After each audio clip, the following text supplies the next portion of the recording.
आज हम admission of partner से क्वेश्चन नंबर 36 ए करने वाले हैं।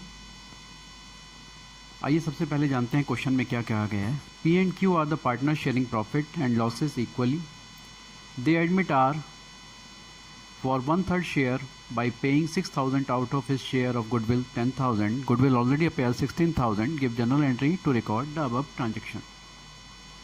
पी और क्यू दो पार्टनर हैं जो इक्वल प्रॉफिट को डिस्ट्रीब्यूट करेंगे।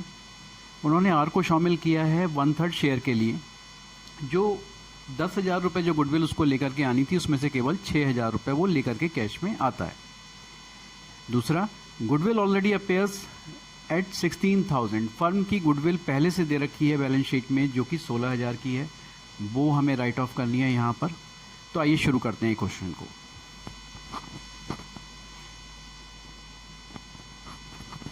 देखिए, ओल्ड रेशियो सबसे पहले हम लिख लेंगे पी एंड क्यू का, जो 1/1 का है, इक्वल पार्टनर है, तो 1/2 और 1/2 का इनका ओल्ड रेशियो हो जाता है। न्यू पार्टनर इसमें जो एडमिट हुआ है वो आर हुआ है, जो 1/3 शेयर के लिए बिजनेस में आया है, और he pays 6,000 out of his share of goodwill 10,000। 10,000 रुपये उसे गुडविल के लेकर के आने थे, लेकिन उसमें से वो केवल पार्ट पेमेंट करता है 6,000 रुपये का।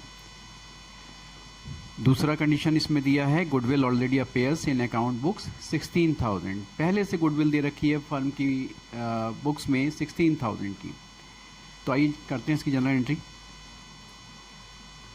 सबसे पहली जनरल एंट्री जो गुडविल ऑलरेडी अपेयर्स है इन बुक्स में, इसको राइट ऑफ करने की एंट्री होगी, जिसके लिए old partners capital account debit होता है और टू गुडविल अकाउंट के नाम से एंट्री होती है। तो P capital account debit 8,000, Q capital account 8,000, to goodwill account 16,000, being old goodwill written off in old ratio. Goodwill जो ऑलरेडी अपेयर होती है बिजनेस में पहले से, उसको ओल्ड पार्टनर्स के कैपिटल अकाउंट से डेबिट किया जाता है और ओल्ड रेशियो में डेबिट किया जाता है, इसको राइट ऑफ करने के लिए। तो इस तरीके से ये पहली एंट्री आपकी पोस्ट हो जाएगी, जो गुडविल राइट ऑफ करने की होगी 16,000 की। इसके बाद जो पार्टनर बिजनेस में आर एडमिट हुआ है, वो 10,000 रुपये की गुडविल में से केवल 6,000 रुपये कैश में लेकर के आया है।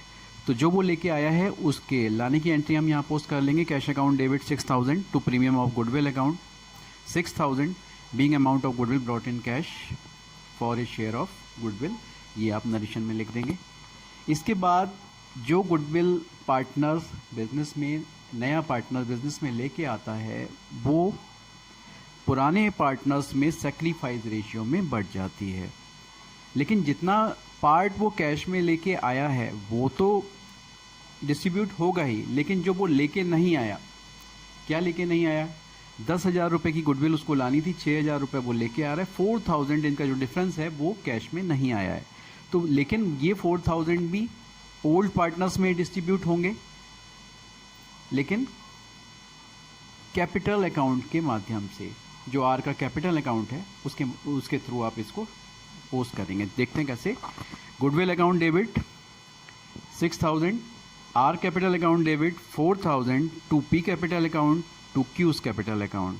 जो गुडविल वो कैश में लेके आया है उसे गुडविल अकाउंट से आप डेबिट कर देंगे, और जो वो कैश में नहीं लेके आया उसके लिए आर का कैपिटल अकाउंट को डेबिट कर दिया जाएगा, और पी के कैपिटल अकाउंट और क्यू के कैपिटल अकाउंट 10,000 के लिए क्रेडिट होंगे इनके सेक्रीफाइस रेशियो में। तो 10,000 रुपये की टोटल गुडविल आर को लेकर के आनी थी, और ये 10,000 रुपये की गुडविल को सेक्रीफाइस रेशियो में 1/2, ये 10,000 रुपये की जो गुडविल आर को कैश में लानी थी 1/2 और 1/2 में डिस्ट्रीब्यूट हो जाएगी। अगर क्वेश्चन में सेक्रीफाइस रेशियो जो कि आप ओल्ड रेशियो और न्यू रेशियो को माइनस करके निकालते हैं, अगर क्वेश्चन में आपका ओल्ड रेशियो दे रखा है और न्यू रेशियो दे रखा है, आप ओल्ड रेशियो में से न्यू रेशियो को माइनस कर दीजिए, सेक्रीफाइस रेशियो आ जाएगा। लेकिन अगर केवल क्वेश्चन में, जैसा कि ये क्वेश्चन है, इसमें केवल आप देखिए ओल्ड रेशियो दे रखा है, न्यू रेशियो के बारे में कहीं भी इस क्वेश्चन में कुछ भी नहीं कहा गया है। आप इसको, एक क्वेश्चन को एक बार पढ़ लेंगे तो आपको समझ में आ जाएगा कि यहाँ कहीं भी न्यू रेशियो की कोई बात नहीं कही गई है। तो ऐसी स्थिति में जब ही ओल्ड रेशियो दे रखा हो और न्यू रेशियो क्वेश्चन में नहीं दिया हो, तो ओल्ड रेशियो को ही सैक्रिफाइस मान लिया जाता है। जो न्यू पार्टनर गुडविल लेकर के आता है बिजनेस में, वो ओल्ड पार्टनर्स में सेक्रीफाइस रेशियो में ही बंटती है। तो यहाँ सेक्रीफाइस रेशियो 1/2 और 1/2 ही हो जाएगा, जो कि इक्वल 5,000 में डिस्ट्रीब्यूट हो जाएगा, और ये गुडविल हम डिस्ट्रीब्यूट कर देंगे। इस क्वेश्चन में बस दो बातें खास हैं। एक तो ये कि जो नया पार्टनर लेकर के आया है गुडविल, वो 10,000 जो वो लेकर के उसको आने थे, उसमें से वो पार्ट पेमेंट 6,000 लाता है, और जितना पैसा वो लेकर के नहीं आता वो गुडविल भी ओल्ड पार्टनर में डिस्ट्रीब्यूट होती है, लेकिन उसके लिए गुडविल अकाउंट को डेबिट ना करके न्यू पार्टनर के कैपिटल अकाउंट को डेबिट कर दिया जाता है। और दूसरी, जो ऑलरेडी अपेयर्स गुडविल है बिजनेस में, उसको राइट ऑफ किया जाता है। राइट ऑफ करने के लिए हमेशा जो एंट्री रहती है, old partners capital account debit to goodwill account. तो ये दो चीज़ें इस क्वेश्चन में खास थी। उम्मीद करता हूँ कि बच्चों आपको ये क्वेश्चन समझ में आया होगा। Thank you.